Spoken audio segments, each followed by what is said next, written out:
All right, guys, I promise this will get better over time. I've got a new laptop and I've got a new headset, microphone, the whole bit. I'm trying to get rid of this glare. Believe it or not, a black shirt was even worse. So it's my computer giving off this light, not the lights in this room. Um, anyway, welcome to another exciting episode of Under the Dome. I'm your host, Alan Orick, here with my partner, Sean Williams. How you doing tonight, Sean? I'm doing great, man. Great, man. Uh, yeah, me too. Oh, I got a cough. I got a cough. I just have not been able to shake.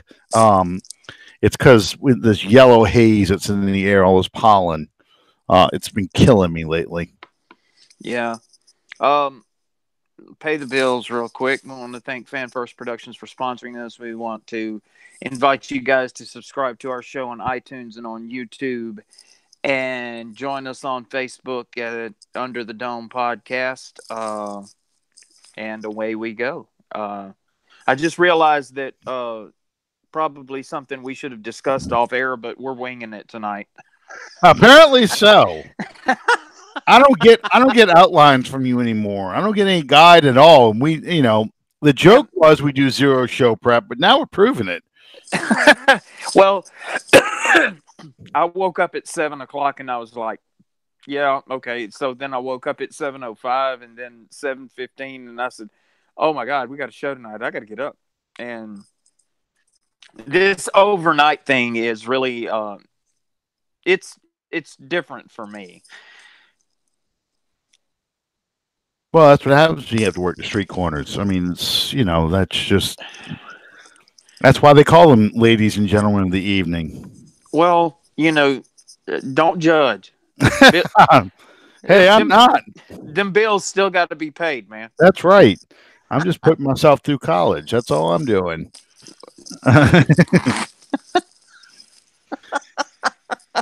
Okay, so I was going to say that the free agency period is pretty much over with now, but I was proven wrong with the Saints. Apparently, have agreed to terms for a 1-year deal with PJ Williams. No other details have come out as far as dollar amount, but PJ's coming back, and I know that doesn't make your day, but I think it's a good signing.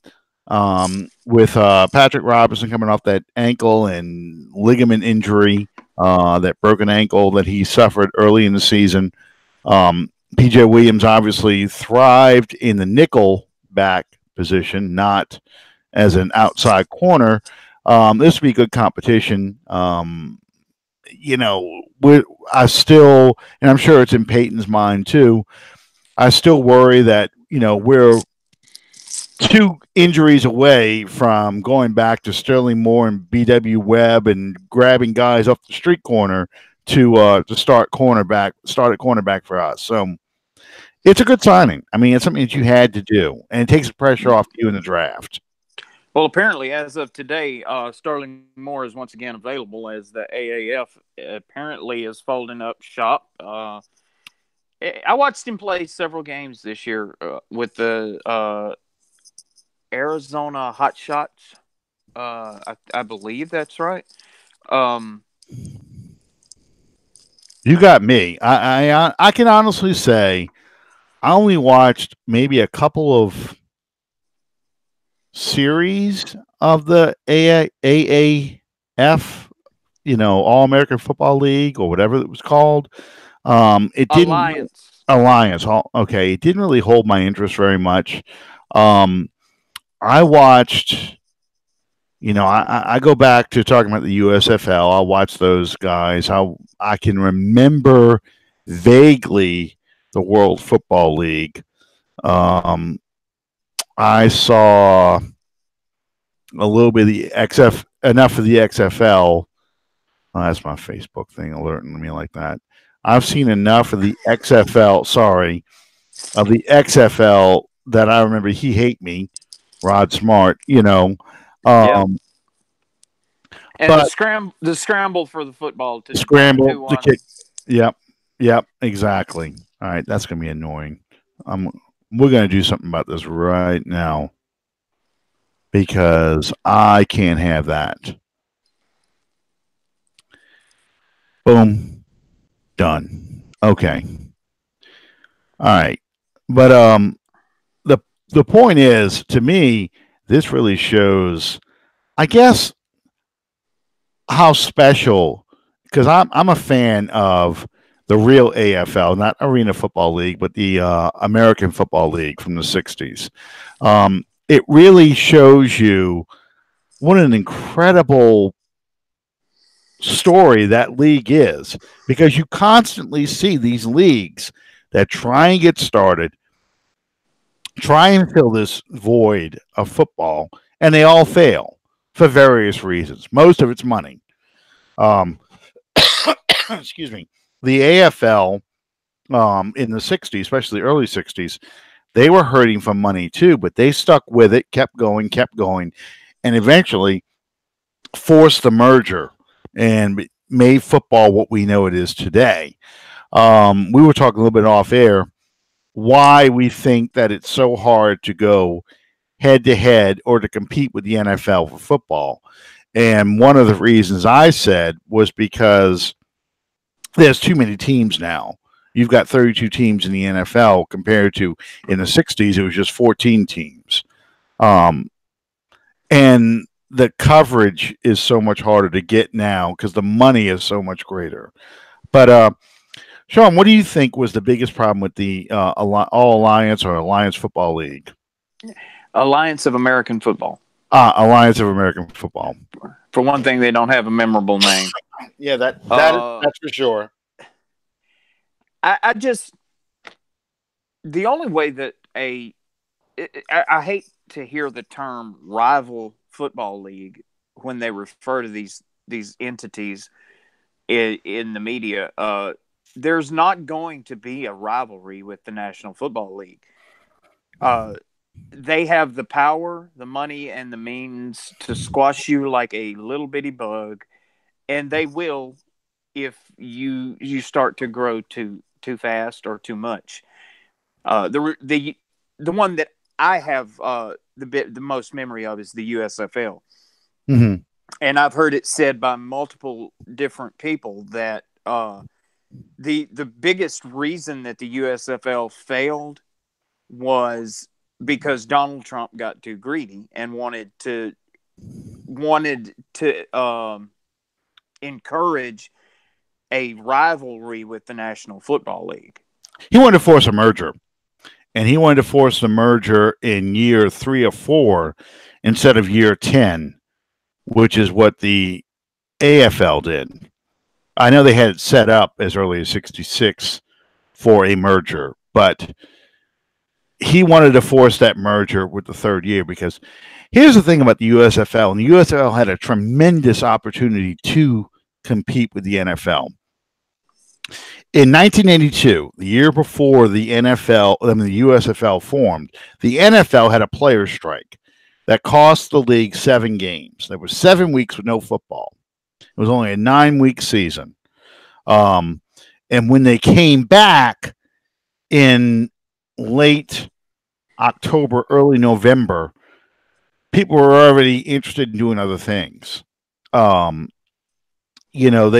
weren't. The NFL didn't hold the interest that it once did. The crowds were still sparse and all that stuff. In 1987, they had a second NFL player strike. That's the 3 games. They lost 1 game, and then they had 3 games with replacement players, the scab players. But in the meantime, in that middle area, you had the USFL from 83 to 85. You had great players that played in that league. You had Doug Flutie, you had Steve Young, Reggie White, Anthony Carter, Herschel Walker, Bobby Adair, Sam Mills, Vaughn Johnson, Chris Carter. Chris Carter wasn't in the. No, it was Anthony Carter. Anthony Carter. That's what I meant. Anthony Carter. Yeah. Plus, you had some old NFL players whose careers were at the tail end of their career, like a Brian Sipe from the Cleveland Browns. He went to the Chicago Blitz, I believe. I'm really trying to remember that. But and you also had I can't skip him. Uh, Jim Kelly. Jim Kelly, Houston Gamblers. I could picture 12. I could picture the Houston Gamblers. I couldn't think of the quarterback, but Jim Kelly, yeah. Marcus Dupree with the New Orleans Breakers. Buford Jordan with the Breakers, who actually was the better runner anyway. But you had a lot of talent. So as a result, you had a lot of good teams, and you had NFL coaches out there. George Allen was out there coaching. Dick Curry, who was the offensive coordinator of the Philadelphia Eagles back when Ron Jaworski and Dick Vermeil went to Super Bowl 15, Dick Curry was the head coach of the New Orleans Breakers. You had Jim Moore and his staff that all came over to coach the Saints in 1986. That was all USFL. So you had good coaching, good players in good markets for the most part. New Jersey Generals were playing in New York, New Jersey. The Philadelphia Stars, who ended up, I think, moving to Baltimore at the end. You had the LA Express, the Oakland Invaders, the Denver Gold, Houston Gamblers, Arizona Wranglers, Tampa Bay Blitz, Los Angeles Express. No. Express. Yes. Yeah. LA Express. That was Steve Young's team. You had the Tampa Bay Bandits. Yeah. Too. And you had, what was the Pittsburgh's team? Maulers. That's it, Maulers. I got the logos all somewhere because it was a fun league to watch. And you also, this is before ESPN had the NFL contract. This ESPN founded in 79, 83. They're looking for anything. Because they were showing, this is when they were still showing log throwing competition, log rolling competition. The first time I saw Australian rules football, I saw that on ESPN. You had a whole lot of nothing, really, that they were just finding sporting events to focus on because they weren't getting college football. They weren't getting college basketball or baseball or anything like that. They didn't have any of those agreements.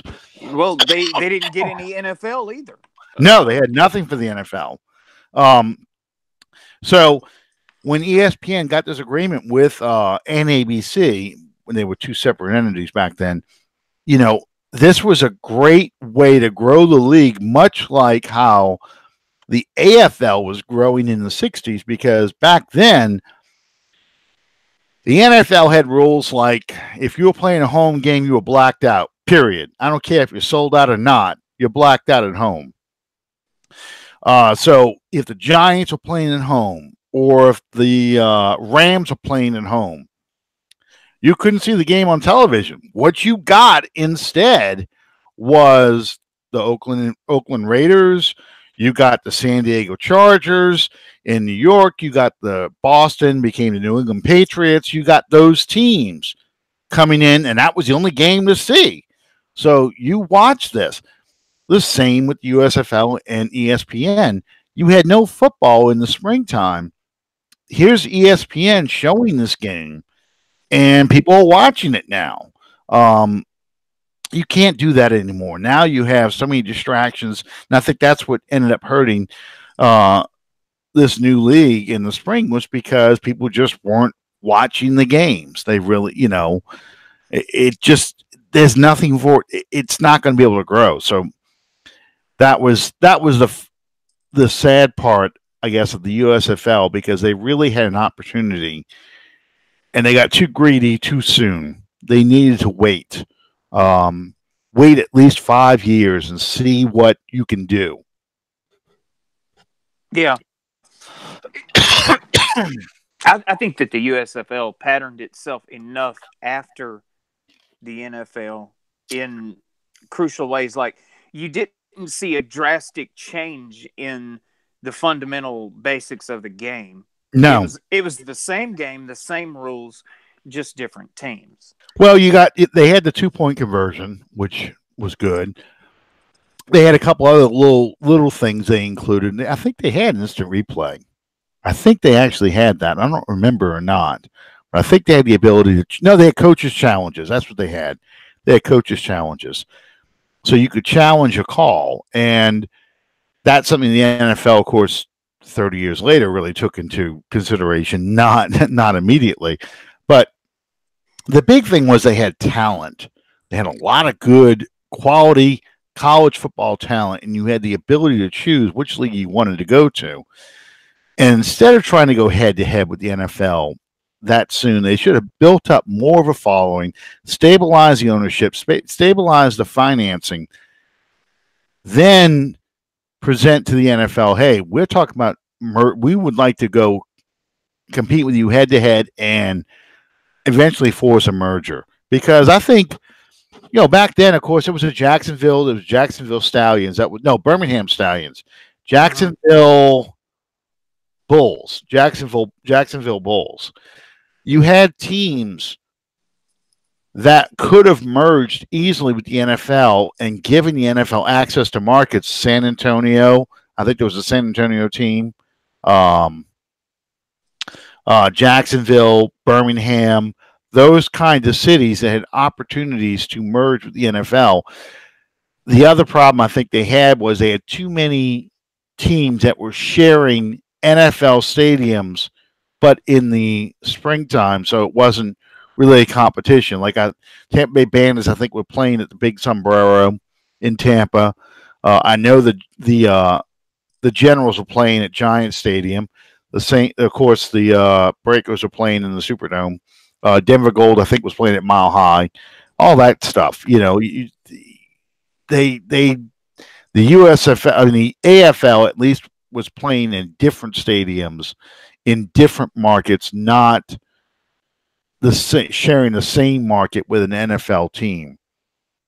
So that helped. I saw several people like former Louisiana Tech standout and former 49er Quentin Patton. I watched him play the other night. Saw Sterling Moore play.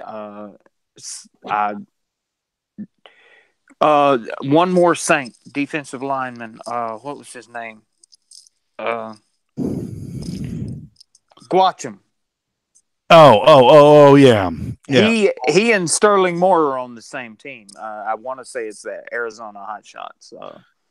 Well, that reminds me, because let's talk about one other league, and then I promise we'll get into other stuff today. But remember the NFL Europe? Sure. The developmental league? That's another spring football league. That's something I really miss because, those players you're naming, there's a lot of these guys that probably would do well from I hate to call it a D league, but it is a developmental league. Well, that's all that the AAF was going to do. And that's what the NFL Network builds them as. Yeah, that's what they need. They needed a developmental league because you look at a guy like Jake Delhomme or Kurt Warner, to an extent, Leroy Glover. Those kind of players, they really benefited from the opportunity to play and develop in a developmental football league. Obviously, your first round draft picks and those guys aren't going to make your team, but when we're talking about guys that are, let's say, a Keith Kirkwood or let me think, Nick Toon, Dwayne Washington, guys that they just need opportunities to play. A Dan Arnold, and see if you can develop them into something, because they simply just don't have the practice time in the NFL to develop into quality players that you may need. So you get this huge drop off in your depth from your starters to, your backup players, just because they don't get the repetitions they need. A Taysom Hill might be interesting to see in a developmental football league. Huge. Sean Payton ain't going to let him play in no D League. Oh, I know.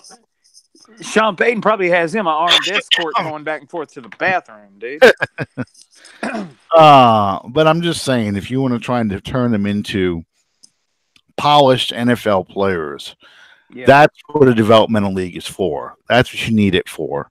You just don't, unless you impress right away, it's hard to get a guy the reps he needs to grow and learn the position at this level.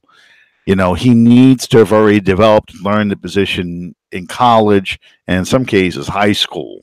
Well, you know as well as I do, there is absolutely no experience or no part of your game that means as much as experience. And I'm not talking about experience getting reps in practice against a dummy squad. I'm talking about being out there in a game situation. Because no matter how much you practice is different from an in-game experience. We're talking about practice. We're talking about practice. Okay, that's the sum total of my Allen Iverson invitation there. We're talking about practice. You're gonna see and experience things in an in-game situation that you never accounted for in a practice situation. Right, exactly. And nowadays, in the grand scheme of things, the stakes are too high during a game to, hey, well, you know, and how many times do you have the opportunity to have a blowout where you can get your backups some playing time? Well, again, if you're trying to develop a guy, you're trying to convert a guy from a wide receiver to a tight end, or you got a quarterback who you're trying to develop his passing skills. You just don't have enough practices, enough scenarios you can run them in. Let's say play in a developmental league in a regular season where, okay, Taysom, it's 2 minutes. You got a 2-minute drill you have to do. We're 99 yards away. We need to score a touchdown to win. You've got one timeout. Go out there and do it. Let's see if you can make the throws. Let's see how good your timing is. Let's see what you can do out there. You can't simulate that enough in practice. You just don't have the time to do it. But in a developmental league, you can do that. Kurt Warner has said that many times. Jake Delhomme has said that many times, that their time in NFL Europe helped them become a better quarterback for the NFL.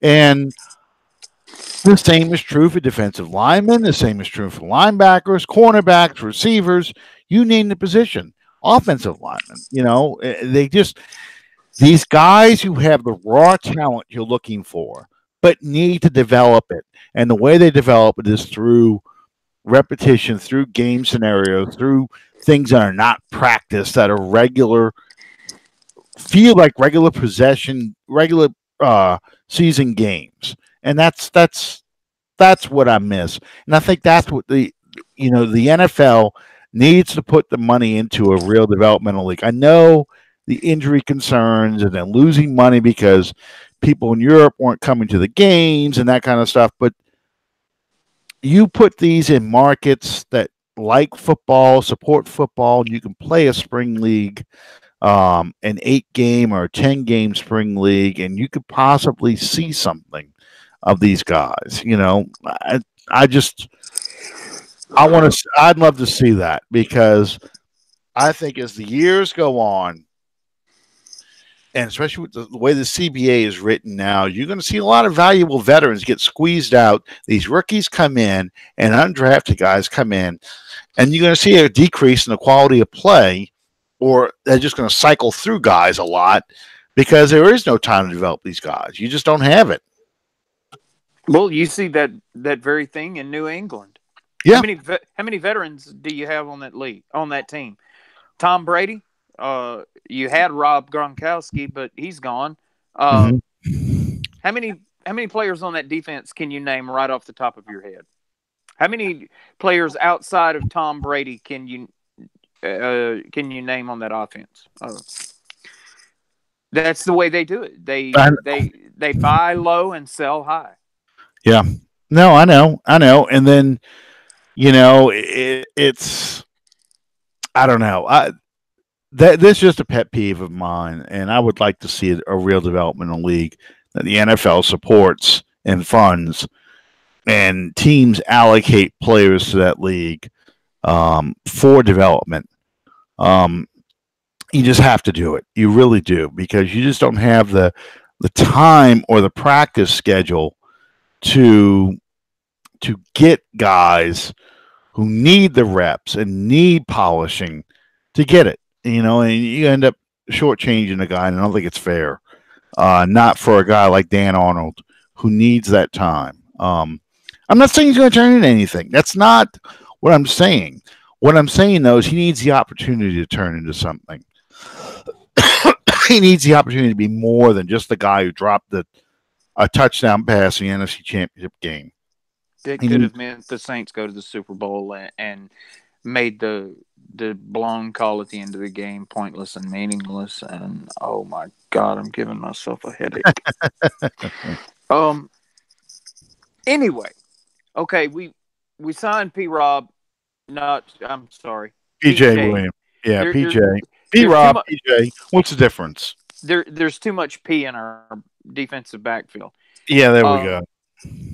We signed PJ to a 1-year deal. Mm-hmm. Do we have any medical updates or anything on the rehabilitation of P-Rob? You're lucky to get better information out of the Kremlin over how Soviet leaders are still doing, because if you remember, for those of you who are above the age of 40, you remember the old Soviet Union. Soviet leaders were dead months before they were officially announced as dead. Yeah.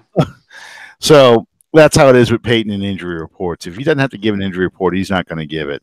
And unfortunately, Nick Underhill is now a New England Patriots beat writer. Well, that's where he started. I know. And he said it was an opportunity he couldn't pass up, but he was the kind of guy who could find out information like that.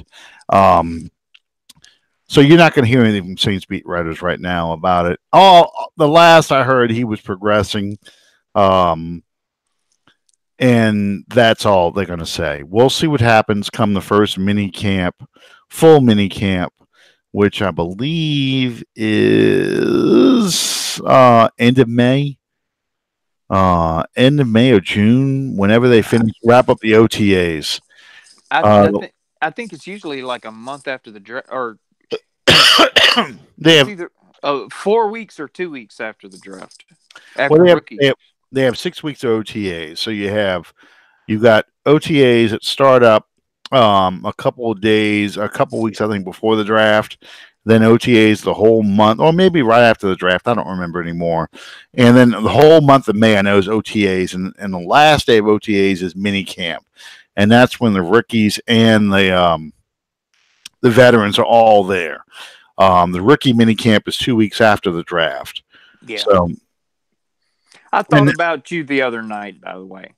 Where I work, there's like 12 big screens all the way around the room. And generally speaking, if I'm not listening to 80s hair metal at a very loud level while I work, I have the NFL Network on. And they do this they've got this new series that I'm seeing called The Greatest Games Ever Played. And the other night, and I'm working, it comes on, and it's oh Jesus, don't make me embarrass myself. The second Cowboys Steelers Super Bowl 13. Yeah. And I mean, it showed almost the entire game as it was played. Mm-hmm. And I'm sitting there oh man. And I recognized all the names. Oh yeah. And I had forgotten just how badly Bradshaw played in the first half of that game. He threw a touchdown pass. He threw 2 touchdown passes in the first. No, 3 in the first half. He threw the 2 to John Stallworth, and he threw the last one right before halftime to Rocky Bleier. But Mm-hmm. yeah, in the meantime, he threw an interception. He had a strip fumble that the Cowboys scored off of. Yeah, he did not look good the whole game. I mean, Yeah. but in the second half, he got better. And Yeah. And I one of my all time, and this is kind of an oxymoron. One of my all time favorite Cowboy players, uh, Hollywood Henderson. oh, you can see in the NFL films footage, he'll tell you this too. 'Cause I watched a thing on Hollywood Henderson. The little vial he kept his cocaine in when they strip on the NFL films version of Super Bowl 13. When they strip Bradshaw, Thomas Hegman, I think no, I think Hollywood strips it and Thomas Yeah. Hegman scoops it up and runs in for a touchdown. Yep. When Henderson spins Bradshaw around, you see his pants and his legs kick up in the air, hanging off his belt is a little vial. You can see it. He says you can see it. I have to go back and watch it again. But that's where he kept his cocaine in. Mm-hmm. And he took a hit before the game. He took a hit at halftime. Yeah, that's how bad the drugs were back then. Yeah, there was not any random testing back then. No, there was not. There was not. Ken Stabler sitting there at halftime smoking a pack of cigarettes. Oh yeah. Well, that's one of my things I love about when you watch the old NFL films about the Raiders. He's talking about how they know it's ready. It's ready to the game's ready to begin. Fred Biletnikoff is standing at the edge of the tunnel smoking his cigarette, and then he flicks his cigarette. When he finishes, he flicks his cigarette down the tunnel, goes in the bathroom, pukes. I mean, they said it was loud. You could hear him ralphing in there. Then he comes out, and it's time to go. They know when it's time to go. They all start getting out and start walking down the tunnel. So, I mean, it's different era back then. It definitely was. I was just blown away at all the names in that Super Bowl 13 footage, and they had several like Bradshaw. It was one of the defensive linemen, Dwight Stone, I think. No, Dwight Stone was a receiver. So you're thinking of Dwight White. Dwight White. L.C. Greenwood, Reggie, L.C. Greenwood, Mean Joe Green, Ernie Holmes, and Dwight White. And had Hollywood Henderson, Roger Staubach, Charlie Waters. And what really blew me away was that's the first time that I've ever seen Bradshaw get sideways with an interview, because he said, it was a huge rivalry between those two teams, and to this day, to a certain extent, still is, which was the team of the 70s. Oh yeah. And Bradshaw said, I'm trying, having to be nice about it. We beat their ass every time we played them in a big game situation. Yep. And I was like, wow, okay. Yeah, because a lot of Dallas Cowboy fans feel like that Super Bowl determined who was going to get the bulk of the players in the NFL Hall of Fame. Because, like you said, you start going through that Steelers offense. Lynn Swann, Hall of Fame. John Stallworth, Hall of Fame. Mike Webster, Hall of Fame. Terry Bradshaw, Hall of Fame. Franco Harris, Hall of Fame. Go to the defense. L.C. Greenwood, Hall of Fame. Joe Green, Hall of Fame. Jack Lambert. Jack Lambert, Hall of Fame. Jack Ham. Jack Ham, Hall of Fame. Well, Andy Russell wasn't on the team anymore, but Andy Russell, Hall of Fame. Andy Russell was in the first two Super Bowls. Mel Blount, Hall of Fame. I mean, and then you start going to the Cowboys. What happened with the Cowboys is now, even though they've got a lot of Hall of Famers, Mike Hegman's not in the Hall of Fame. Larry Cole's not in the Hall of Fame. Randy White is, and so is Ed Too Tall Jones. But, on offense, it's only Drew Pearson and Roger Staubach and Tony Dorsett. Tony Dorsett and maybe a couple of their linemen. But you don't have Golden Richard's not in the Hall of Fame. I know Jackie Smith is, but I think he is. I'm pretty sure he is. I have to go back and look again. But the tight end that dropped the ball. Yeah, Jackie Smith. He is sixth man in America. Okay. Hey, that reminds me. When you hear that radio call, do you recognize that voice? Who's doing the Dallas Cowboys game? Are you talking about the play-by-play voice for the Dallas Cowboys back in the 70s? Oh my Lord. He was a famous announcer on CBS Sports in the 80s, 90s, and in college football up until about 4 years ago. He did all the SEC games up to about 4 years ago. You talking about Vern Lundquist? Vern Lundquist. That's who that is. Who says, and he did SEC games until last year. I thought it was 2 years ago.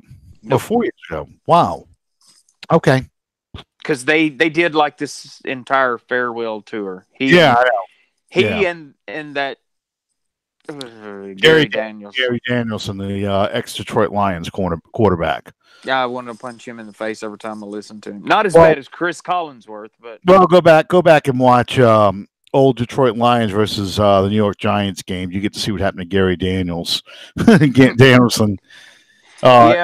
Eric Hippel's the one who got beheaded practically against Tampa Bay, where he tries to run to the sideline, and the linebacker for the Buccaneers comes in like a missile, hits him, and the helmet flies one way, and Hippel goes flying the other way. Yeah. And he hits the ground like this. Yeah. And then the commentator is trying to politely say, he's dead. Yeah, exactly. But I think Gary Danielson's the one that he's dropping back to pass, and Lawrence Taylor goes through the offensive lineman and just reaches around as the offensive lineman is falling back, trying to hold him, reaches around, grabs Danielson by the jersey and slings him around and tackles him by the jersey. I mean, just one-arm him. Unbelievable. Yeah. Detroit wasn't hitting on much back then either. Detroit's never hit on much at my entire life. It really hasn't.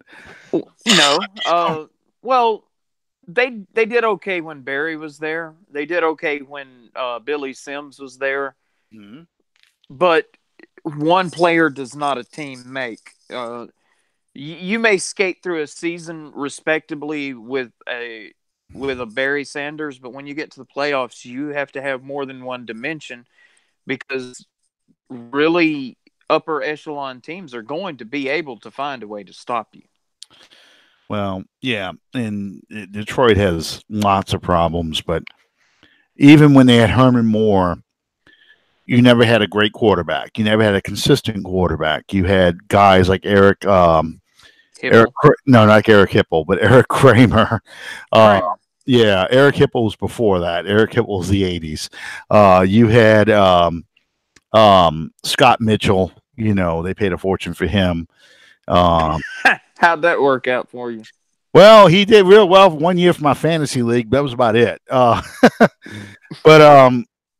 he just never had the consistent quarterback that could threaten a defense, even though you had a Herman Moore and you had Brett Perryman and you had some offensive weapons with Barry Sanders. You just didn't have a quarterback get the ball to them consistently. So Detroit is the Saints without Drew Brees and Sean Payton coming along. It really is. Dear God.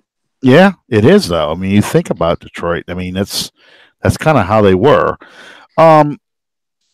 But hey, real quick, we weren't on last week to talk about this. Let's kind of talk a little bit about this and about Sean Payton was able to convince the league to look at the no call and give coaches, and the league agreed for a year to give coaches the ability to challenge pass interference calls and to challenge no calls. How do you feel about this? I have mixed emotions, actually. Really? Number one, uh, generally speaking, a knee jerk reaction is never good. I think that you are standing atop a hill with a very slippery slope by doing this. You're messing with the continuity of the game, and anytime you do that, it it isn't really. Yes, the play in New Orleans in the NFC Championship game could have been rectified by this type of rule, but we can't go back and we can't change that. Mm-hmm. And you can't live in a revisionist history.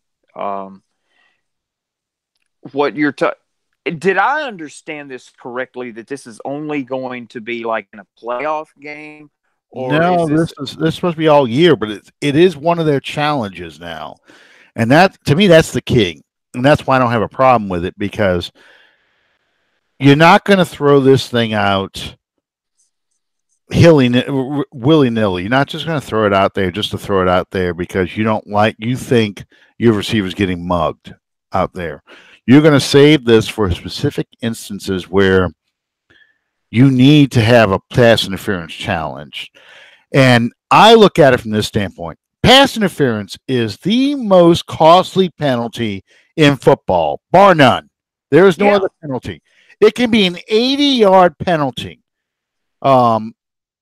As I can tell you from my standpoint, when I've watched games all these years, and nothing used to piss me off more than to have some team that you got backed up all the way inside their own 5 just chunk the ball down the field and getting a pass interference call. So now they're at midfield. Instead of it being a 15-yard penalty like it is in college football. That's always bugged me. I've never liked that ability, even when it benefits us. I've never liked that ability that you could do that. So I'm curious to see how this is going to play out. My theory is personally, it's not going to have the impact on the game that people think it's going to, because I think coaches will be scared to use it. Because they want to save those challenges, unless you're like Sean Payton and you don't give a damn, and you burn off 2 challenges in back-to-back plays or whatever. But unless the game is on the line like a playoff game, or in the fourth quarter, in the last 4 minutes or 2 minutes of a drive, and you're trying to save a lead, preserve a lead. That's when I think they'll start challenging stuff. I don't think they're going to challenge anything that looks questionable. I'm thinking of plays like the fail Mary. Jimmy Graham, did he push off in that 2014 49ers game, the NFC Championship game? Those kind of plays I think they're going to challenge. I don't think they just challenge, it's third and 15. Pass interference gets them out to the 35-yard line, their own 35-yard line. And it's marginal that whether or not that's challengeable. I don't think they make that challenge if it's in the first quarter of a game. Yeah. What I do think is interesting, that Sean Payton, he's big on analytics. He was able to prove through analytics how many missed calls there were and how they impacted games. And he pulled out specific plays, both plays that helped and hurt the Saints, as well as other teams in the league. And he was able to convince 31 out of 32 owners to vote for it. I know the Bengals voted against it, but these are teams, even the Rams, that weren't necessarily sympathetic to what happened to the Saints. And I kept telling people on Twitter, which is, again, is like yelling at cattle, but when I kept telling people on social media that were saying, stop whining, you lost the game, you could have stopped them somewhere else, you could have done this, you could have done that, woulda, coulda, shoulda, I said, wait until it happens to you. Yeah. Wait until you lose a game because of that, and you will say the same damn thing that we're saying. So, like instant replay, And your goal is to get the game to make the game work. But go ahead. and, and it's not that it was just a throwaway game in week 7. The stakes that were on the line in this game made it so much worse. Exactly. This is to determine who goes to the Super Bowl.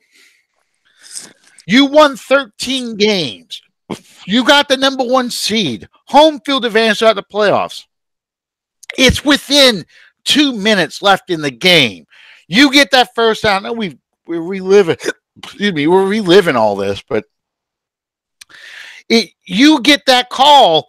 It's 1st and goal. The Rams have 1 timeout left. The Saints could run this clock down to like 15 seconds left. The odds of, or the percentage, the winning percentage for the Saints versus the Rams, if that call's made, the Saints have like a 98% chance of winning this game if that call's made. So, that's why it's important. That's why you have to make these things, these rule changes. Because it shifted dramatically from 98% to like 65% after that field goal. It's just, it was, you can't, that magnitude of a game, you cannot let that happen. They got people in Minnesota from 1975 who swear that Drew Pearson pushed off in the NFC Championship game. AFC, no, I'm sorry. Yeah, that was a NFC game. No, that was a championship game. I couldn't remember the divisional championship game, but swear that Drew Pearson pushed off, and it was the same thing. The Vikings were 12-2 because they were only playing 14 games back then. They were 12-2.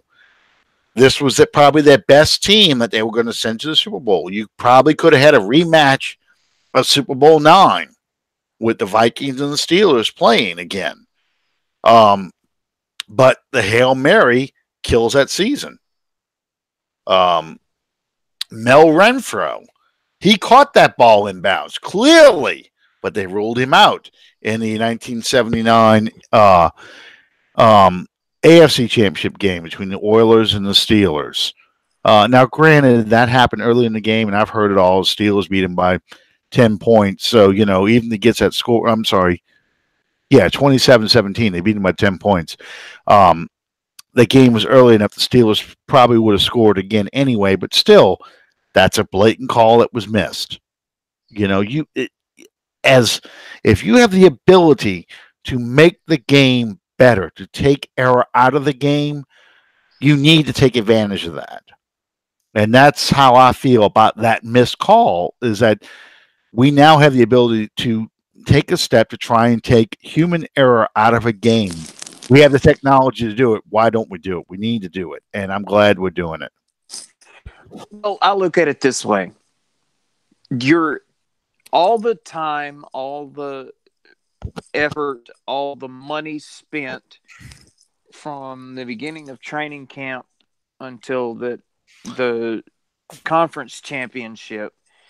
All of that is done with one goal in mind, and that's pushing toward your penultimate event, the Super Bowl. That is the be-all, end-all for the National Football League. And what kind of Super Bowl did they have this year? Crap. Nobody cared. Well, New England Patriots fans wanted to see it. The Rams fans thought they had a chance, and they watched it. Rams fan. Yeah, Jamie St. James. Yeah. Anyway, what you did took the legitimacy out of your crowning moment. Well, the very fact, what became the national story, not just that the Rams and the Patriots played the Super Bowl, but that the Saints, New Orleans, not only did not watch the game, they had a huge protest party, and you had national people showing this. This protest party. Now it's a parade. It's typical New Orleans, what happens, and you have people commenting, not from here. Like, look at the whining. It's not whining. We're having a party. But we showed that, you know what? If you piss us off, we can make a difference. And we had an impact. It was the lowest rated Super Bowl in recent memory in years where you've now seen, unlike the 80s, where you had the NFC just blowing out the AFC constantly. You saw in this Super Bowl, at least, or in these recent Super Bowls, much closer, much more competitive games. And as a result, you've seen each year higher and higher ratings because it's no longer 55-10, 49ers blowing out Denver, or I don't even remember the Dallas Cowboys Buffalo Bills scores, but you're not having those games anymore. You've got 52 to something. Yeah, people aren't going, oh, you know what? At least the commercials were entertaining. Now the commercials are secondary to the game. The halftime entertainment's more than the Super Bowl commercials now. Not by much. I know. I always turn off the halftime show. I flip over to NFL Network. I didn't watch the game this year, but in the past, I flipped over to NFL Network and watched their instant analysis of the first half over watching that bullshit they put on halftime entertainment show because, I'm old enough. I'm going to get on my box real quick. Yeah. And God forgive me, but I have to agree with Dee Snider here. And for those of you who are not informed, Dee Snider was the lead singer for Twisted Sister back in the 80s. And right after the Super Bowl halftime show this year, he put this tweet up. He said, "Dear NFL, anytime that you want a instant shot of adrenaline in every one of your stadiums, you play Twisted Sister. You play Quiet Riot. He listed off this list of all these, AC/DC. He said, why don't you reflect that in your halftime show? The last really let me back it up.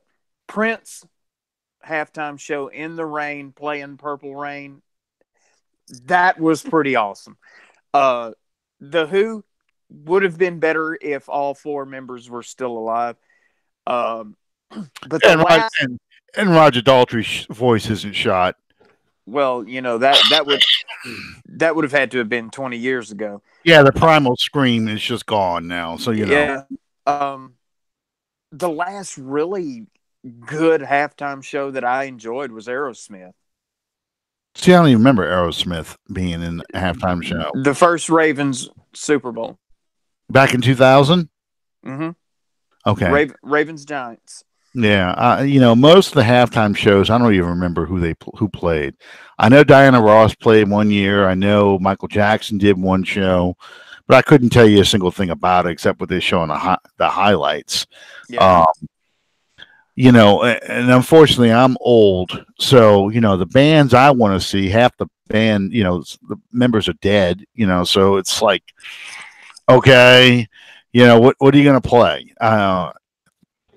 It's just I get it. They try and target the modern audience, but the problem is modern music sucks. Yeah, well, that too. But the population is so splintered now as far as music tastes that we don't all listen to the same songs. We don't all listen to the same artists. They start listing people. I'm like, I don't know who the hell this is. I never heard of them. And you're having a concert at the Hall of Fame weekend, and as your inaugural guest, you bring in Imagine Dragons. See, I don't know who the hell that is. I never heard of them. I mean, that's what I'm saying. But that's my point. Yeah, but if you take a band like the Eagles, for example, who doesn't know Hotel California? Who doesn't know Life in the Fast Lane? Or Now we get into the bands that half the members are dead, but um, you start talking about the Gap Band. Um, uh, Word up. well, who's that? Word up. Well, yeah, Cameo. Well, that's Cameo. Word up. Um, but you start talking about the Temptations. Um, uh, God, I can't believe Cool in the Gang. Cool in the Gang. Or JT's not part of the band anymore either. But Cool The in the Gang. Commodores. Commodores, but Lionel Richie's not part of the band. Yeah. But yeah, Journey. You're in a bar. I don't care who you are. But if when a Journey song cranks up, everyone in the bar is a small town girl living in a lonely world. They just are. Looking for the midnight train going anywhere. Right. I mean, and you get those kind of people to play at your halftime show. The Rolling Stones, as old as they are, the Rolling Stones could still pack them in at a halftime show. You can't afford them, but, and I think that's why you end up with Maroon 5 and Imagine Dragons and Justin Bieber and people like that, because you can afford these guys. They're not going to rake you over the coals. You try and get the Eagles, even if Glenn Fry wasn't dead. You try and get the Eagles there. The Eagles are going to be expensive as anything. So they have their own printing press. Mm-hmm. The NFL cannot come at me and say, "Oh, well, that just costed too much money." Exactly. Well, never mind. If Freddie Mercury wasn't dead, you could have Queen at halftime. Can you imagine what that would be like? Queen would be incredible. Now, I've never heard with Adam Lambert, and I'm sorry, very good, actually. Okay, yeah, I did hear Queen with Nile Rodgers, the guy from Free and Bad Company. That's not Nile Rodgers. Paul Rodgers. Paul Rodgers. Nile Rodgers is someone else. Producer. Yes, Paul Rodgers. But yeah, I've never heard it with Adam Lambert, so I don't know how well he could do. But I mean, you play Under Pressure or Bohemian Rhapsody, We Will Rock You. Those songs, I mean, people will just go insane at halftime, but that's a discussion for another time, because I'm old and I listen to old people's music. I listen to good music. I don't care how old it is. Well, one thing I did learn, and when you watch, like my daughter went and saw Elton John. I would give my right arm to see Elton John perform live. Well, here's the thing, though, and Billy Joel's got the same problem. A lot of people like this have the same problem. You're not going. The Elton John that's playing in your head is the Elton John from 1975. The Elton John that you go and see live is the Elton John from 2018. So when you're hearing like Benny and the Jets, he cannot sing that Benny. He can't get up that high anymore. It's Benny. It's like a really good cover band singing this song. You're still hearing that dun dun dun dun dun, but he just can't get that high anymore. And Billy Joel, I think, is the one that said it. He would love to go back in time and strangle his younger self for singing An Innocent Man as high as he did, because he can't sing like that anymore. Yeah. Billy Joel would be a good halftime show as well. I mean, well, we're going to have to end on that note, because it's time for me to go pay the other bills. Absolutely. Hey, my draft book is due out. Mike Detillier just said he just put them out in the mail, so we can actually start talking about the NFL draft now that it's officially April, and talk about some of the needs. Because the one thing I wanted to talk about today, we never got a chance to talk about, was some of the remaining needs on the Saints roster, and we can go into that. But that'll be a good place to start next week. Yep. Once again, thank Fan First Productions. Thank my our wonderful followers and invite you guys to become one of those on iTunes and on YouTube. Subscribe, follow us on Facebook, and we thank you guys for being patient with us. From time to time, we have glitches in the machinery and things beyond our control that prevent us from being with you, but we always enjoy hanging with you. Hopefully his new laptop, I don't have any more problems with us dropping out or stuttering or anything else like that. It seemed like it was getting better. I just got to do something about this glare. I don't know how to fix this because it's not my keyboard. It's the screen itself. Hey, real quick, who was number one team on the greatest games? Do you remember what the number one game was? They didn't have them like rated. Oh, it was just a series of, let's see, most of them were Super Bowls. Okay. There was the Rams Patriots Super Bowl, not last year, but the first one with Kurt Warner. Mm-hmm. There was both actually, the first and the second Steelers Cowboys. There was Super Bowl III. Really? Jets and the Colts. Yeah, that's I guess because it's so important. But this is in my '70s football group. But when they asked us to name 3 games that were really important in that decade, I'd never seen the Sea of Hands. I saw the Sea of Hands game live, but I don't remember it. I mean, I saw it more in NFL films. But the Sea of Hands game, which was before Super Bowl IX, Ghost to the Post, which was the Baltimore Oakland game in '77 double overtime, and a lot of people were naming the double overtime Kansas City Dolphins playoff game. But I would say some of the best games I ever saw that were not Super Bowls, Sea of Hands, Ghost to the Post, and the game I shared with you the other day, Dolphins Chargers 1981 in the Orange Bowl, the Kellen Winslow game. Yes. Some of those are the greatest games I ever saw. So it's funny they listed so many Super Bowls because I can think of, these are non-Saints games I'm talking about, but I mean, greatest games I saw that didn't involve the New Orleans Saints. Those are some of the best ones.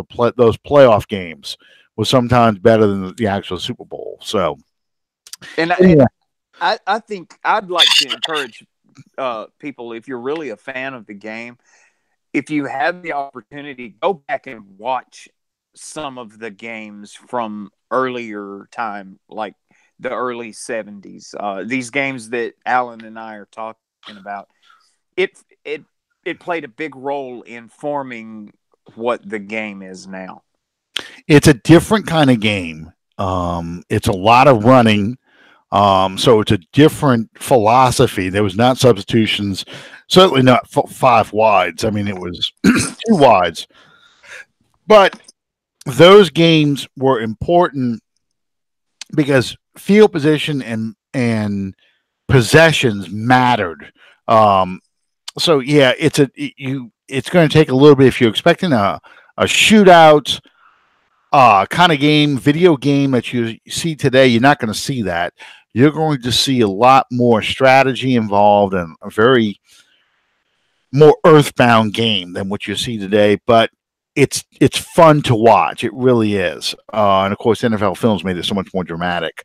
But anyway, that's why I was curious what games they put in that list, because I had a feeling a lot of them were based on importance, and that's why so many of them are Super Bowls. Anyway, thank you guys for joining us tonight. We will see you next week on Under the Dome. Good night, everybody.